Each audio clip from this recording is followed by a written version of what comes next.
Hello again, fans of old classic Japanese macho TV shows. I've never watched this TV show. Anyways, it's called Seibu Keisatsu, which possibly translates to Concrete Western. You can do a search for this on YouTube and you'll see some crazy clips that someone's posted from this series. This series, there's like 3 different years or 3 different series, and I read that like each episode destroyed at least like 1 car, if not 6, on average. So this must have been an extremely expensive TV show.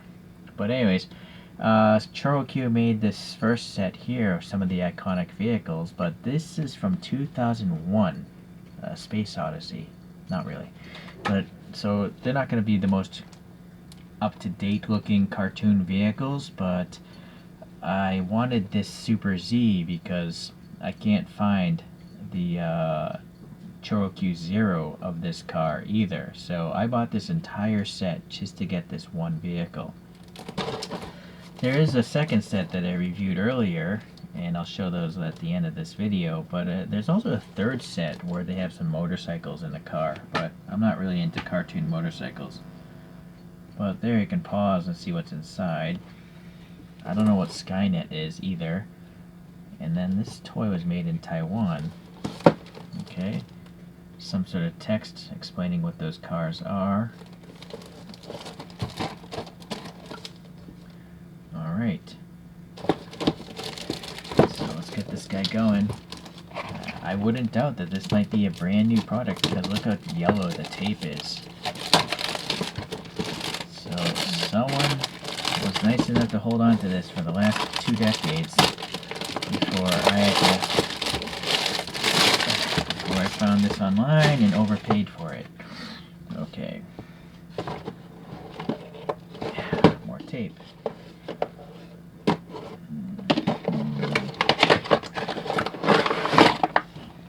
No paper in there. Okay.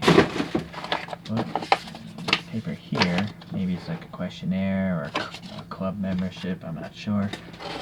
And okay. I'm not sure why that box had to be that big.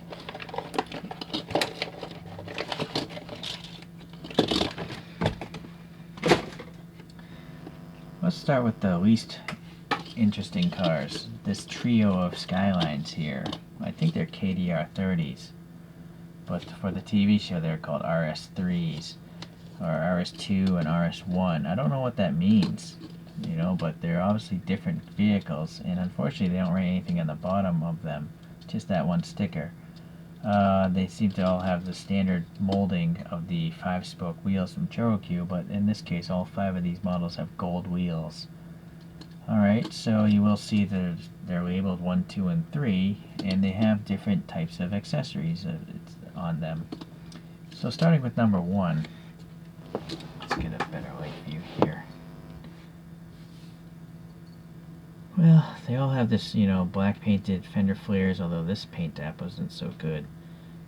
Then they have these weird, like, hood wings or something. Air separators, I'm not sure.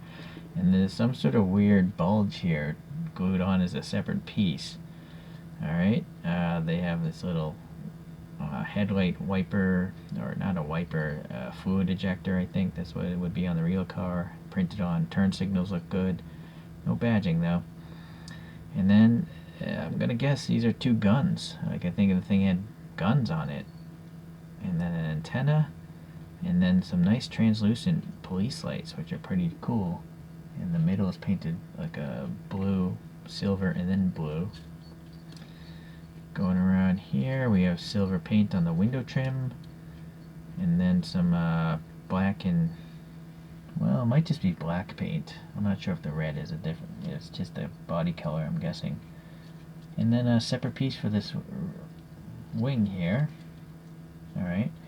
And then you'll notice the lower half of the car is black while the top is red. So I'm gonna guess this is actually maybe part of the plastic base. You know, this whole black bottom is half the car. Alright. So these are all pullback motor, pullback toys. Okay. So that is number 1. Let's take a look at number 2. What makes it different? This all looks the same, but now it's got two police lights on the side doors. When's the last time you saw a car with a police light just slapped on the side of the door?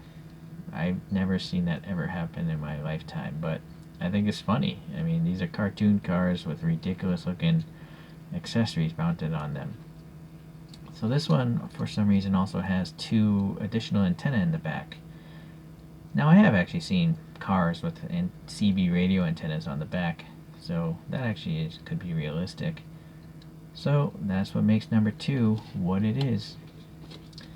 The number 3 car. Alright, so still we got those police lights like the first one, but now there's like a searchlight and maybe another gun or a video camera. I'm not sure, but some accessories sticking outside the window.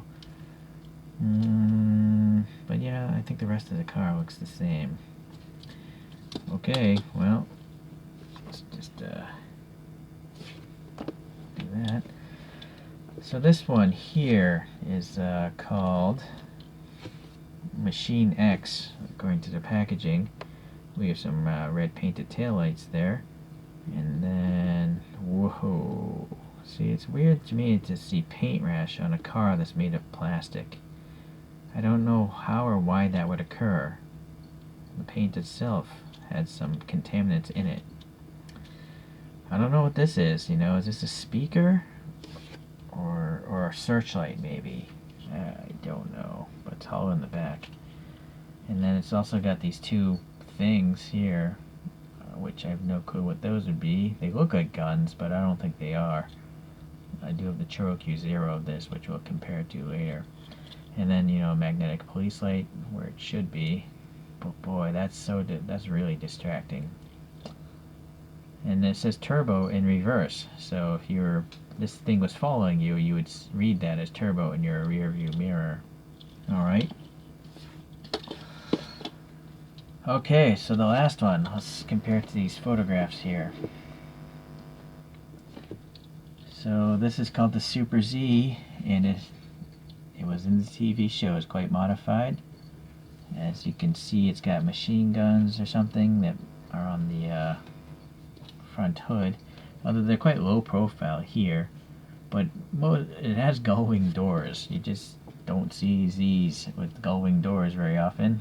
It's probably the only one I've ever known to have gull-wing doors. Okay. Yeah, details are there. Alright. Let's take a closer look at this now. So this stands out quite a bit, you know, this black and gold here. It looks like it's a separate piece. Yeah, I think it's a separate piece glued on. In this case, this part here is probably part of the base, but they've added additional black paint onto the body up there. Okay. Going to the front. We have the clear headlight covers, which is nice, and yet still some indication of a circle back there for like a headlight. A little bit of a marker detail here, but no plate. None of those round fog lights that I see on the photographs. And then these exaggerated turrets, but they don't spin. They're just glued in place. And then it's got this wind deflector that you see on a lot of Japanese police cars. I think that's meant to keep more junk off the windscreen. But, you know, you can still see over it. So if this got dirty, the police officer could still drive with a clean windscreen. Alright, the Nissan print is nice. It's not a decal, it's tampo printed. And there's a giant raised Z badge. That's part of the same molding. Same with that power bulge. Some ribbing behind that windscreen. Details for a rubber molding, but no actual paint for the rubber molding.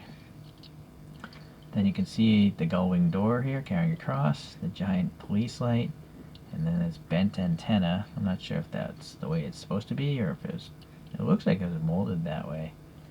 Okay, rear window seems alright. No fuel filler door I can tell. And then some painted on taillights, a little gold peeking through there. And then, well, now this is interesting. These two have printing. So this is a high grade Skyline number 76. So they must have used this casting in just a regular regular ChoroQ packaging, and then they added this extra stuff. Same with this. There must have been a regular ChoroQ, I'm guessing, of this thing. This original copyright has no application to this car. Usually there's a second date on the bottom of ChoroQs for the copyright. Like this one, I think this is from 1985. Okay. Alright, well, very funky. I know that Tomiko Limited Vintage, the parent company that makes ChoroQ, or Toonedx4 is the parent company, Tomiko TLV has done all these in like true 1/64 scale, but they did them before I started collecting, and TLVs go up in price a lot, so I'm not going to buy them. But if TLV ever releases these again, I would definitely buy them, but I just don't know if that's ever going to happen. They don't seem to release things twice. You know, they might change the colors, but you can't change the colors of a TV show car. Alright, so I'm going to do a couple comparisons now. This is the Machine X, but from ChoroQ 0, which is the current production line for ChoroQs. So ChoroQ 0s very often have better wheels, and then they just have tighter details, right? Advancements in molding or CAD design. This one actually says Skyline back there. It's got a side marker, although this one has a gold stripe on the side. You see those little, this one has a license plate and badging on the thing, but it doesn't say turbo. But it's got fog lights. Much smaller searchlight or speaker or microphone, whatever that is. And then better details there for the tail lights. This doesn't have a second set of tail lights. Interesting. It's even got a little silver exhaust there. So ChoroQ 0 is definitely better.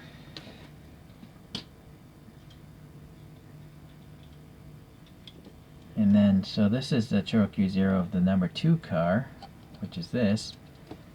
So quite interesting. This the ChoroQ 0 has separate mirrors, but I glued them on because I don't think they'll fall off, hopefully. Better printing. It's only got one central antenna instead of these two in the rear. So I don't know which is more accurate. But this has nice mesh wheels. Just tighter details and all. I see. So this is like a radiator vent. Whereas, I don't know what that's less of a radiator vent in my opinion. Okay, so again, the 0 has license plate, which I think looks really nice. And it just looks like a more realistic car, which is weird to say about a cartoon, but it just looks better. Alright.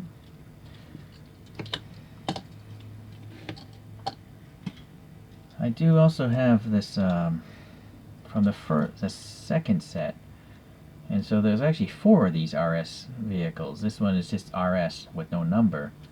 So let me set these up here. This is the very first with no number. I'm assuming it's the very first with no number. Again, I haven't watched the show. And so this one has, it actually looks the same as the number 3 car. Well, at least the thing sticking out. But the number 3 car has police lights on the roof. So that's the difference, I guess, between those two. Oh, I'm sorry, I lost focus. I was looking just at the models.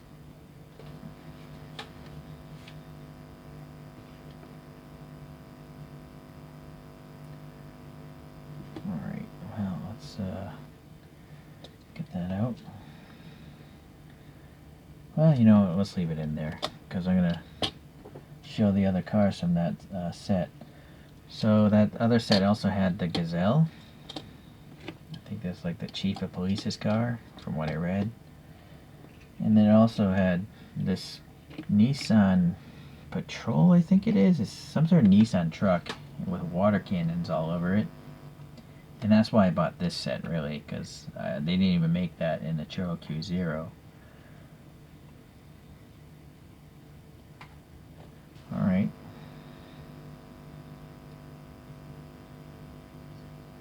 So I'm going all out of order, but, well, alright, that's it.